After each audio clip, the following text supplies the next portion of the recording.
la demande de pétrole a beaucoup baissé en 2020, d'environ 9%.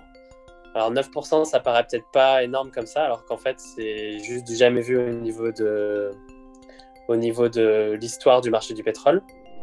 C'est avant tout une parenthèse, parce que c'est une crise, c'est une crise en fait économique, aussi le Covid.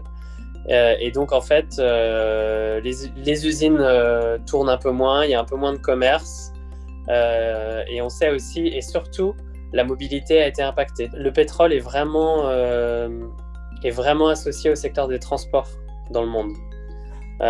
Donc l'aviation, les véhicules automobiles, les camions, c'est 60% de la consommation de pétrole mondiale. Donc c'est un peu artificiel en fait, parce que dès que ces restrictions vont être levées, dès que les vaccins vont être distribués et disponibles pour une grande partie de la population, on pense que ça va être à peu près la deuxième moitié de 2021, et de manière mécanique, la demande va augmenter. Au-delà de ça, il y a aussi la question plus moyen-long terme de l'avenir du pétrole. Et donc ça, c'est une question qui est très intéressante. Et effectivement, les véhicules électriques, le télétravail, les régulations pour diminuer le dioxyde de carbone qui se multiplient dans le monde vont forcément avoir un impact sur la demande de pétrole à moyen terme. Dans le secteur du transport, alors ça dépend à quel type de transport vous pensez,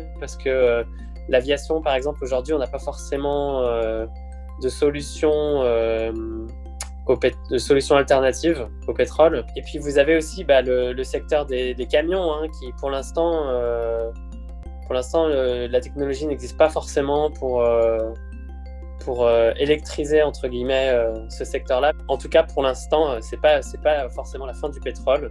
On pense que dans les prochaines années, la demande va continuer d'augmenter parce que les économies émergentes continuent de demander plus de pétrole. En plus de ça, il y a aussi la demande du secteur pétrochimique pour créer des produits plastiques. Donc, en tout cas, pour l'instant, la demande de pétrole a de fortes chances de continuer à augmenter. Le pétrole va complètement devenir dépendant de la pétrochimie dans les prochaines années. On pense que plus de la moitié de la croissance de la demande de pétrole dans les prochaines années, c'est la demande de plastique. C'est le secteur de la pétrochimie. Et ça, pour l'instant, on ne voit pas vraiment comment ça peut être remplacé. C'est le cas dans les pays développés, c'est le cas dans les pays émergents qui vont consommer de plus en plus de plastique. Vous avez, dans certains secteurs, des tentatives de vraiment interdire, entre guillemets, le pétrole à long terme. C'est pragmatique de la part des compagnies pétrolières, en fait, de vouloir accompagner la transition énergétique en fonction de ce que les consommateurs veulent. Vous avez, dans de nombreux pays européens, des gouvernements qui disent que, par exemple, on n'autorisera plus les véhicules thermiques à l'horizon 2030, à l'horizon 2035. Mais à ce que je sache, il n'y a aucun pays dans le monde qui a décrété qu'en fait, il n'utiliserait plus de pétrole du tout dans aucun secteur de son économie. Sachant qu'aujourd'hui, il n'y a pas encore forcément de possibilité technique d'éviter le pétrole quand on fait du plastique ou de ne pas consommer de kérosène quand on vole.